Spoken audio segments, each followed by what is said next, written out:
bahawa Sayyidatina Aisyah nak supaya Rasulullah memperkuatkan lagi arahan tersebut supaya Sayyidina Abu Bakar menjadi imam kepada kaum muslimin, supaya dia merasa tenang, dan juga kaum muslimin merasa tenang kerana Nabi menyuruh berkali-kali bahawa Sayyidina Abu Bakar lah yang menjadi imam. Setengah ulama mengemukakan pandangan yang lain. Oleh kerana hadis ini panjang, maka disiarkan secara ringkas. Sambungan hadis ini seterusnya akan sebut berserta dengan ulasan jika perlu. Ada hadis yang lain, Rasulullah SAW bersabda bahawa Allah Subhanahu Wa Taala dan kaum muslimin tidak akan merestui orang lain selain daripada Abu Bakar radhiyallahu anhu. Jadi Nabi sendiri mentakkidkan ataupun memperkuatkan arahan baginda dengan mengatakan bahawa Allah tidak redha dan juga kaum muslimin tidak akan redha orang lain menjadi imam selain daripada Sayyidina Abu Bakar radhiyallahu anhu.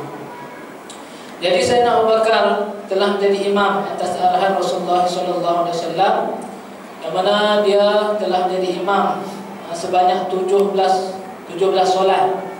17 kali solat fardu. Kan 17 rakaat, 17 kali. Kerana Rasulullah SAW sakit tenat yang tak boleh jadi imam tu lebih kurang seminggu. Jadi dalam masa tersebut Rasulullah SAW ketika sakit tenat menyuruh Sayyidina Abu Bakar jadi imam. Peristiwa ini berlaku pada hari Rabu malam Khamis. Rasulullah wafat pada hari Isnin. Jadi bermula pada hari Rabu malam Khamis. Sebelum tu bermulalah Rasulullah suruh Sayyidina Abu Bakar supaya jadi imam. Pada waktu Isyak hari Khamis malam Jumaat, sakit baginda sallallahu alaihi wasallam semakin tenat. Sejak dari solat itu Abu Bakar terus menjadi imam. Jadi Sayyidina Abu Bakar mula jadi imam Khamis malam Jumaat. Sembahyang pada waktu Isyak Khamis malam Jumaat, berterusanlah sehingga kewafatan Rasulullah sallallahu alaihi wasallam, iaitu dikira-kira lebih kurang 17 kali solat. Rasulullah sallallahu alaihi wasallam telah wafat pada hari Isnin menjelang tengah hari. Itu Syekh kata waktu duha. Rasulullah sallallahu alaihi wasallam wafat waktu duha pada hari Isnin. Maka jumlah solat yang telah dipimpin oleh Sayyidina Abu Bakar terus menerus sampai Rasulullah SAW wafat ialah 17 kali solat, 17 waktu. Pada hemat hamba yang hina ini, iaitu pengarang, baginda telah jatuh sakit lebih awal daripada itu, dan oleh yang demikian Abu Bakar telah mengimami solat beberapa kali lebih daripada itu, iaitu 17 kali itu solat yang diimamkan oleh Sayyidina Abu Bakar secara berterusan, bermula pada Khamis malam Jumaat sehinggalah subuh hari Isnin 17 waktu, dan ditambah dengan sebelum-sebelum itu pun Rasulullah ketika tenat sebelum daripada hari Rabu itu, maka Rasulullah suruh supaya Sayyidina Abu Bakar jadi imam. Maknanya lebih daripada 17 waktu solat. Pernah sekali semasa sakit, apabila masuk waktu solat, baginda bertenaga, baginda minta dibawa ke masjid. Lalu Barirah dan seorang lagi memegang tangan baginda dan memimpin baginda ke masjid.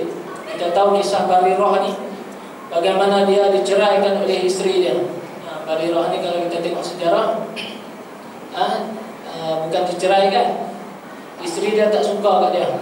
Jadi dia ni orang yang susah, orang yang maknanya suami yang lekeh lah, dipelekehkan oleh isteri dia, sehinggalah isteri dia tak suka sangat dengan dia. Lalu jumpa Rasulullah, Rasulullah pujuk isteri dia tak nak. Akhirnya berpisah dan tak kembali lagi. Mengadu kat Rasulullah macam mana pun, Barirah ni isteri dia tak nak kembali kepada dia. Dan seorang lagi sahabat, inilah hadis yang orang Syiah marah sangat. Kenapa? Seorang lagi sahabat itu ialah Sayyidina Ali radhiyallahu anhu. Jadi dia marah dekat perawi hadis. Perawi hadis ni dia tak sebut sebut apa? Tak sebut Sayyidina Ali, tapi sebut wa rajulun, seorang lelaki saja. Kan? Jadi sebab tu orang Syiah dia banyak tolak, terutama hadis-hadis pada Abu Hurairah radhiyallahu anhu, dia tolak banyak. Jadi dikatakan seorang lelaki yang bersama Barirah itu ialah Sayyidina Ali karramallahu wajhah. Lalu pimpin baginda, pimpin baginda ke masjid. Di sini juga dia banyak benda yang faedah yang kita boleh dapat. Antaranya ialah pentingnya solat berjemaah. Yang Rasulullah nak tunjuk solat berjemaah itu penting. Sehingga itu sekali baginda dipimpin. Bukan saja baginda, bahkan sahabat-sahabat sebelum itu lagi pun, sebelum baginda wafat pun, mana ketika baginda masih hidup, sahabat-sahabat yang uzur dipimpin oleh dua orang, kadang-kadang didukung oleh orang yang sihat untuk bawa ke masjid dan diletakkan dalam saf untuk solat berjemaah. Abu Bakar radhiyallahu anhu ketika nampak Nabi masuk, dia perasan Nabi datang dipimpin, maknanya dia perasan Nabi masuk, jadi dia pun tengah nak solat jadi imam tu, dia nak berundur ke belakang, dia nak undur bagi Nabi sambung jadi imam. Lalu Nabi telah buat isyarat, Nabi isyaratkan supaya teruskan jadi imam, baginda solat di belakang Sayyidina Abu Bakar. Bayangkan betapa sukar para sahabat pada masa itu, di samping rencana sulit kaum munafikin dan pihak musuh. Mereka telah berjuang dan mempertahankan taman yang telah disemai oleh Rasulullah SAW selama 23 tahun. Insan yang dirahmati, disanjungi dan amat dicintai, yang kerananya mereka korbankan kampung halaman mereka, keluarga dan sanak saudara, yang akhirnya pergi buat selama-lamanya. Kerana Rasulullah, maka ikut Rasulullah SAW berhijrah ke Madinah.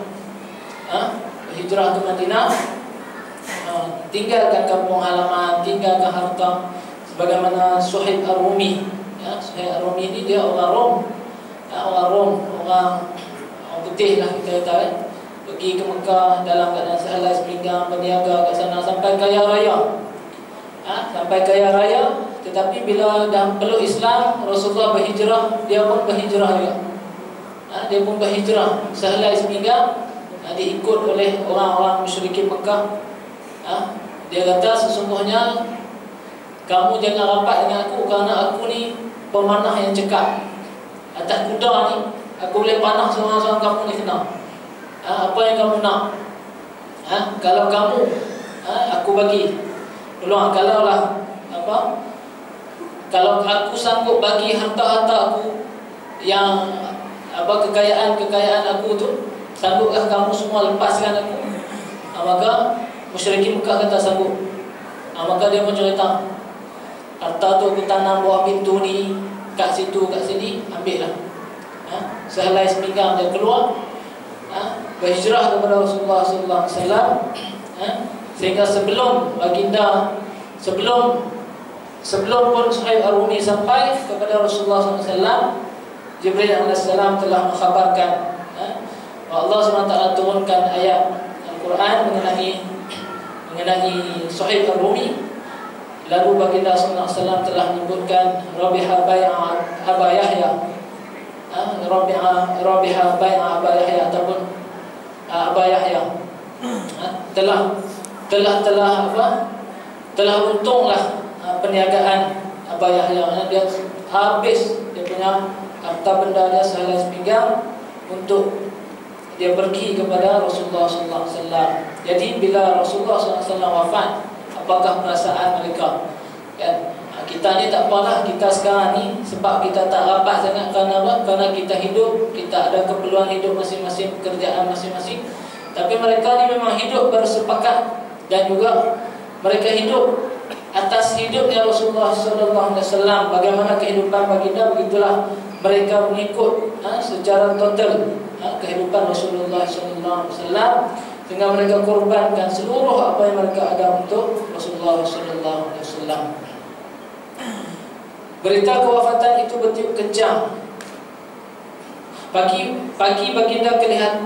itu baginda kelihatan seolah-olah akan pulih, tetapi sebenarnya baginda sekadar menguatkan dirinya. Pagi ketika subuh tu, baginda macam Rasulullah macam dah sihat sikit, kan, dah sihat. Lalu sahabat pun tengok keadaan baginda. Yang terakhir itu baginda hulurkan kepala daripada apa? Tingkap tu, tengok keadaan umat Islam. Tengok sahabat-sahabat daripada tingkap tu. Jadi sahabat-sahabat tengok Rasulullah dah kuatkan diri, kuat, nampak kuat, boleh jenguk daripada tingkap rumah ke dalam masjid. Maka sahabat rasa tenang. Tetapi tidak tanpa disangka-sangka, ketika waktu duha Rasulullah SAW diwafatkan oleh Allah Subhanahu wa Ta'ala. Kita azan ke?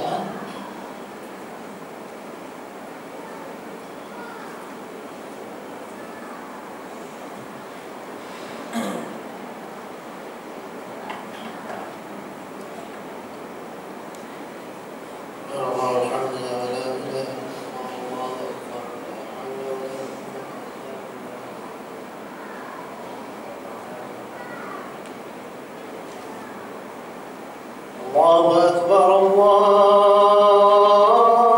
Akbar, Allahu Akbar, Allahu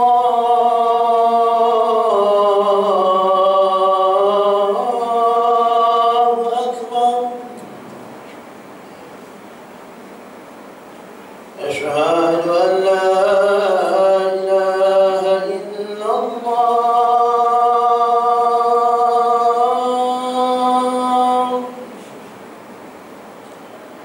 أشهد أن لا إله إلا الله.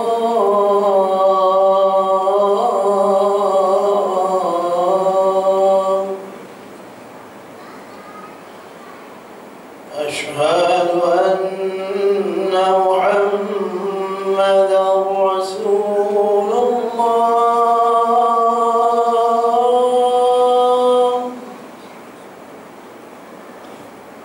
أشهد أن محمدا رسول الله.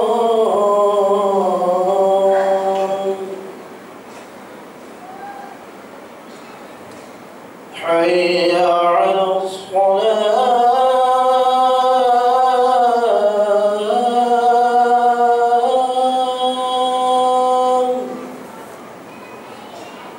حي على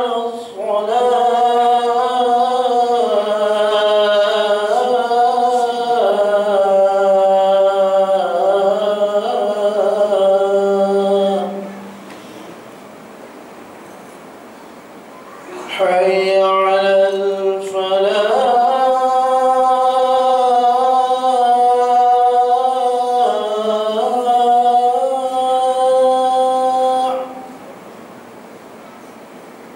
حي على الفلاح.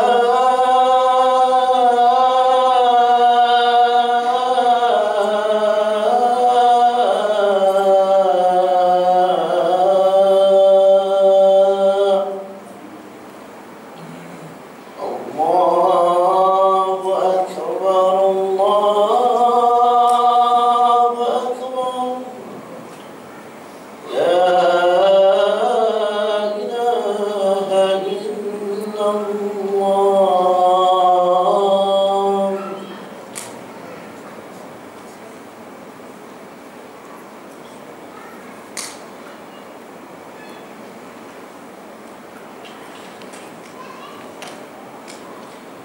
Bismillahirrahmanirrahim. Jadi bila Rasulullah SAW wafat, berita kewafatan itu cepat sampai kepada orang ramai. Lalu Sayyidina Umar radhiyallahu anhu yang dihormati, berani, tegas, memiliki banyak kelebihan dan sebagainya juga, tidak dapat mengawal dirinya. Lalu berdiri menghunuskan pedang seraya berkata, "Aku sumpah dengan nama Allah, Rasulullah SAW tidak wafat." Siapa yang mengatakan baginda telah wafat, aku akan penggal lehernya dengan pedangku. Jadi perawi iaitu Salim. Salim ni orang kanan Sayyidina Umar lah. Kanan Sayyidina Umar. Dia kata, kerana hadirin tidak tahu dan belum pernah ada Nabi sebelum itu, maka mereka tidak bersuara. Kanan nas ummiyun. Adalah manusia padang satu, orang Arab padang satu, ummi. Mereka ni buta huruf. Dan mereka tidak tidak pernah ada nabi sebelum daripada Rasulullah sallallahu alaihi wasallam. Nabi kita lah satu-satunya nabi yang diutuskan kepada Arab setelah sekian lama, iaitu setelah Nabi Ismail alaihissalam. Mereka minta Salim pergi panggil dan mengajak sahabat baginda iaitu Abu Bakar datang dalam keadaan menangis dan cemas. Saya telah pergi mendapatkan Abu Bakar, iaitu Salim pergi cari Abu Bakar ke mana. Beliau sedang berada di masjid melihat baginda, beliau sedang berada di masjid, iaitu melihat baginda boleh sedikit. Abu Bakar telah meminta izin untuk pulang menjenguk keluarganya, kira-kira 1 batu jauh daripada situ. Sebelum tu Sayyidina Abu Bakar pagi itu ada bersama Rasulullah, nampak Rasulullah dah sihat, dah boleh jenguk kepala dan sebagainya. Dia pun minta izin kepada Rasulullah nak pergi jenguk ahli keluarganya yang lebih kurang 1 batu jauh daripada situ. Lalu melihat keadaan saya, Abu Bakar bertanya, adakah Rasulullah sallallahu alaihi wasallam telah wafat? Kan? Dia tengok Salim datang dalam keadaan menangis, Abu Bakar tahu dah dia Rasulullah dah wafat ni, kan? Sebab tanda-tanda tu yang Rasulullah sebutkan kepada Abu Bakar tu semuanya dah berlaku. Tinggal lagi bilakah Rasulullah akan diwafatkan. Jadi bila Salim datang dalam keadaan menangis, lalu Sayyidina Abu Bakar bertanya, adakah Rasulullah sudah wafat? Saya mengaku dan cerita apa yang diucapkan oleh Umar, bahawa dia akan memancung sesiapa yang mengatakan Rasulullah sallallahu alaihi wasallam telah wafat. Salim berceritalah Umar tengah duduk ngamuk, kan? Maka Sayyidina Abu Bakar kata, mari kita pergi. Kata Abu Bakar, kami bergegas pergi dan tiba ketika orang ramai sedang sesak mengerumuni pada sisi baginda sallallahu alaihi wasallam. Orang ramai dah sesak, dah datang tengok, betul kan ni, kan? Jadi orang kata apa? Jadi keliru. Lalu Abu Bakar berkata, wahai saudara-saudaraku, berilah aku laluan, bagi aku lalu. Mereka pun membuka laluan. Lalu Abu Bakar telah merenung wajah Rasulullah sallallahu alaihi wasallam yang mulia dan mencium dahinya dan membaca ayat ini, innaka mayyitun wa innahum mayyitun. Sesungguhnya kamu akan mati wahai Muhammad, dan mereka semua juga akan mati. Bila Sayyidina Abu Bakar baca saja ayat ini, hadirin pun bersuara tanya. Sahabat tanya, wahai sahabat Rasulullah, benarkah baginda telah wafat? Lalu jawab Abu Bakar, benar, baginda telah wafat. Mereka pun mula mempercayai bahawa Nabi dah wafat. Sebelum tu tak percaya. Mereka kata Nabi ini diangkat macam Nabi Isa. Nabi Isa AS diangkat ke langit. Begitulah Nabi kita pun diangkat, rohnya diangkat ke langit. Kan? Mereka tak percaya. Tapi bila saja Abu Bakar baca ayat tadi, Sayyidina Umar pun mula sedar. Dan dia kata, seolah-olah aku tak pernah hafal, tak pernah tahu ayat ni, kan? Seolah-olah dia terlupa dah ayat kata Nabi sallallahu alaihi wasallam Allah bagi tahu, wahai Muhammad, kamu akan mati dan mereka semua akan mati, kan? Sayyidina Umar kata, seolah-olah aku telah terlupa ayat ni, kan? Maka dia pun mulalah merendahkan kembali dirinya dan mengakui bahawa Rasulullah sallallahu alaihi wasallam juga telah wafat.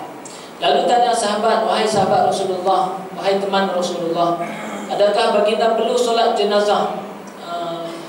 Mula tanya lah, kan? Sebab dia seorang yang tahu, kan, Sayyidina Abu Bakar ni. Maka dia kata ya. Jawab Abu Bakar, ya.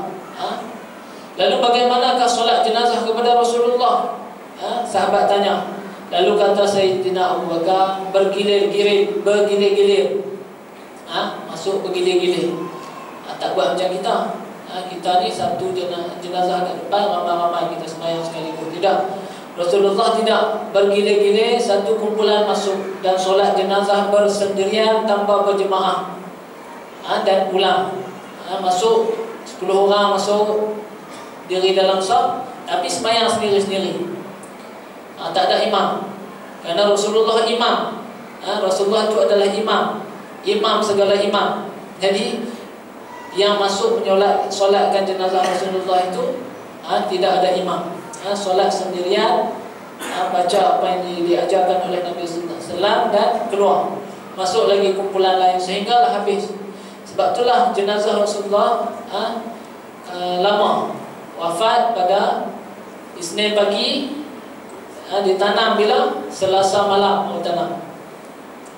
Antaranya nak selesaikan masalah agama yang terlalu banyak. terlalu banyak nak pilih khalifah, lepas tu nak uruskan jenazah, setelah urus jenazah nak solat jenazah, sementara nak habis ribu-ribu sahabat, ribuan sahabat yang masuk solat, masuk keluar, gile-gile, masuk keluar, sementara nak habis semua yang dapat solat jenazah Rasulullah SAW.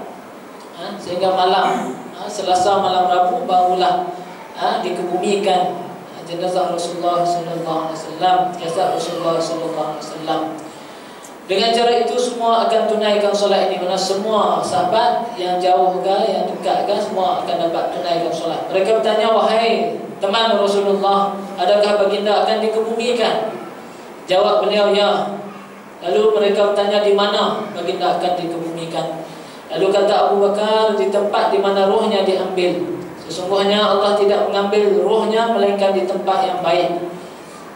Sebab tu antaranya nama gelaran bagi Madinah itu pakai Tayyibah. Tayyibah kenapa? Ma qabadallahu ruhahu illa fi makanin tayyib. Allah takkan cabut nyawa Rasulullah melainkan di tempat yang baik. Tempat Rasulullah wafat itu ialah tempat yang baik. Sehingga Madinah pun antara nama Madinah itu dia panggil Tayyibah, kan? Kita nasyid ya Tayyibah tu, kan? Kerana tempat tersebut tempat yang baik. Maka para hadirin yakin dan beliau berkata benar. Mereka berpuas hati dengan semua jawapan. Kemudian beliau arahkan kerabat, iaitu sebelah bapa baginda, menguruskan tajhiz dan takfin, menguruskan apa? Mandi dan kafan, iaitu Sayyidina Ali bin Abi Thalib, kemudian Fadl bin Abbas, Usamah dan juga Syakran, iaitu khadam kepada Rasulullah SAW. Mereka ni antara orang yang menguruskan jenazah Rasulullah SAW. Itu ahli keluarga baginda. Jadi antaranya kita boleh tengok sini, ahli keluarga ni adalah orang yang terbaik untuk menguruskan jenazah seseorang meninggal tu. Jadi kita jangan kelang kabut. Bila dah ada orang yang ditentukan untuk mati jenazah, contoh 3 orang, 4 orang, kita jangan kelang kabut, biar dia orang buat. Yang kelang kabut nak masuk sampai 10 orang, 15 orang duk tengok. Benda tu tak elok. Kerana apa? Jenazah tu dia macam orang hidup, dia masih aurat, dia perlu ditutup dan sebagainya. Jadi orang yang menguruskan jenazah tu cukuplah beberapa orang saja yang telah ditentukan dan yang boleh menguruskan jenazah. Jadi itu antara sahabat-sahabat ataupun ahli keluarga baginda yang telah diamanahkan untuk menguruskan jenazah Rasulullah SAW. Jadi saya rasa kita berhenti sekat ni. Di sini ada lagi sambungan dia, sehinggalah Rasulullah SAW dikebumikan, dan juga cerita bai'ah, bagaimana sahabat melantik Sayyidina Abu Bakar, cerita bagaimana sahabat selepas itu berselisih faham pula nak melantik pemimpin khalifah pengganti Rasulullah SAW. Siapakah khalifah setelah Rasulullah SAW wafat? Maka berbagai-bagai pendapat yang keluar. Jadi akhirnya mereka memilih Sayyidina Abu Bakar, yang mana insyaAllah kita akan sambung cerita tersebut pada waktu yang lain insyaAllah. Qul qawli hadza wa astaghfirullahal azim li wa lakum. Assalamualaikum warahmatullahi wabarakatuh.